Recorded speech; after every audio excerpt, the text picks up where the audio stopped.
Should you invest in Baidu? Let's analyze it on GrowthShares. This analysis is split into three factors: the business, the stock, and the price.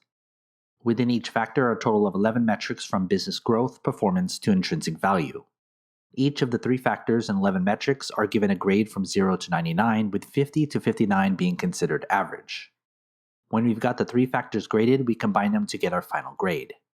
Each company belongs to a specific sector of the economy. My analysis normalizes the data so that we can compare companies between sectors.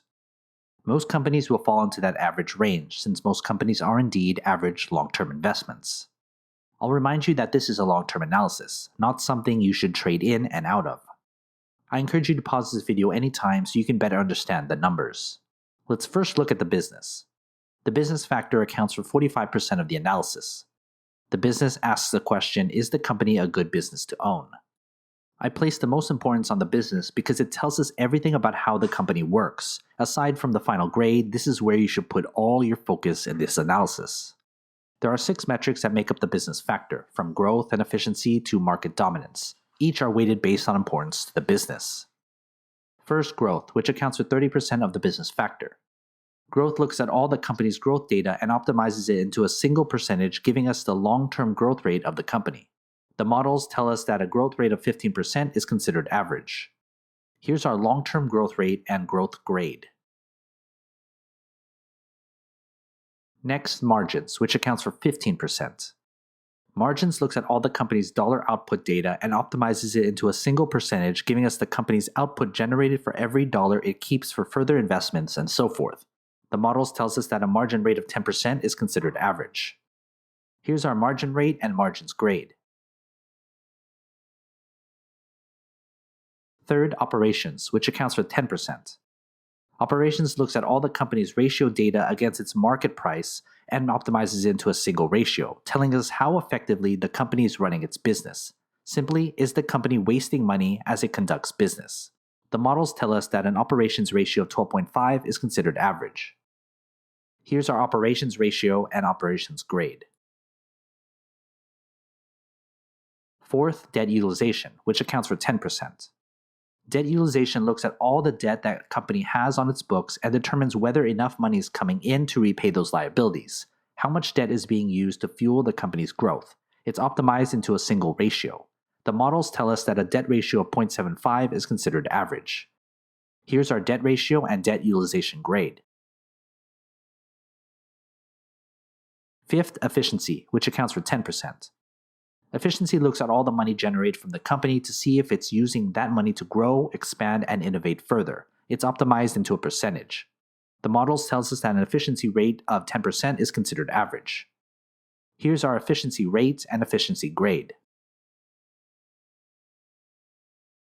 Lastly, in the business factor is market dominance, which accounts for 25%. Market dominance looks at various competitive data points such as market share or primary product or services, market cap, strength or competitors, and size of customer base. It's optimized into a tier ranking. The models tells us that a market dominance tier 5 is considered average. Here's our tier number and market dominance grade.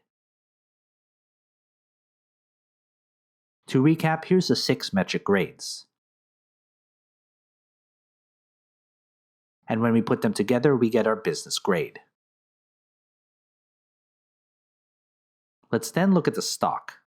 The stock factor accounts for 35% of the analysis. The stock asks the question, will the company's stock perform well enough in the future to justify an investment?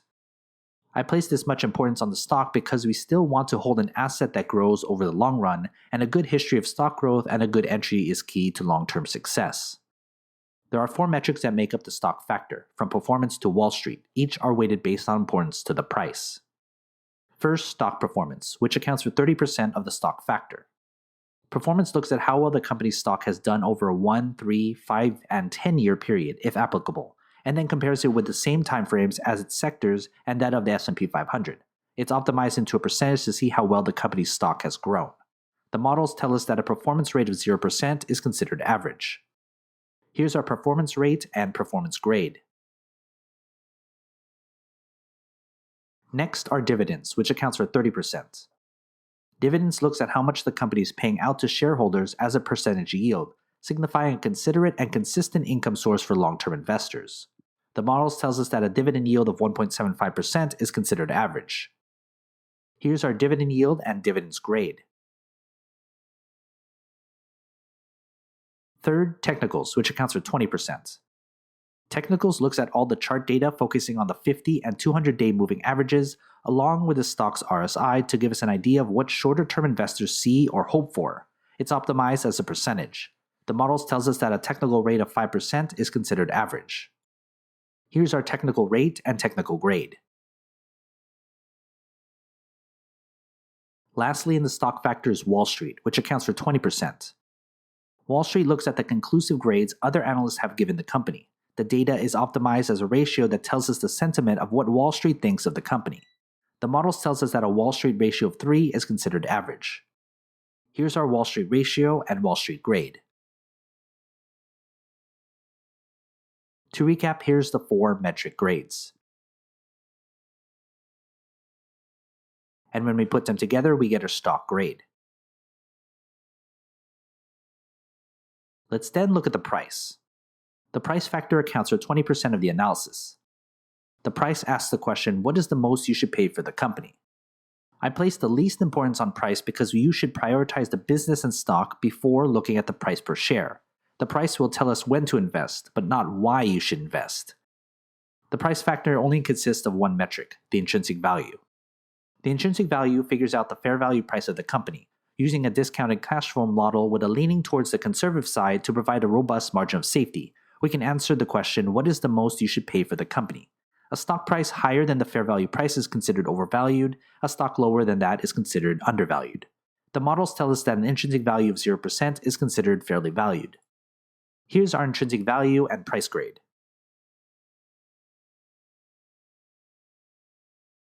Before we calculate our final grade, consider becoming a GrowthShares Patreon member and get access to my spreadsheet with every grade from every company I've analyzed. It's updated all the time. Head to patreon.com/GrowthShares or click on the link in the description. By combining the business, the stock, and the price, we can get the overall outlook of the company, which gives us this final grade and its type of investment. This analysis uses public financial data, research, and a proprietary algorithm to come up with this company's grades. But what are your thoughts? Do you agree? Want to talk business? Email me and follow the instructions on the screen. Invest wisely, and as always, take care of your money.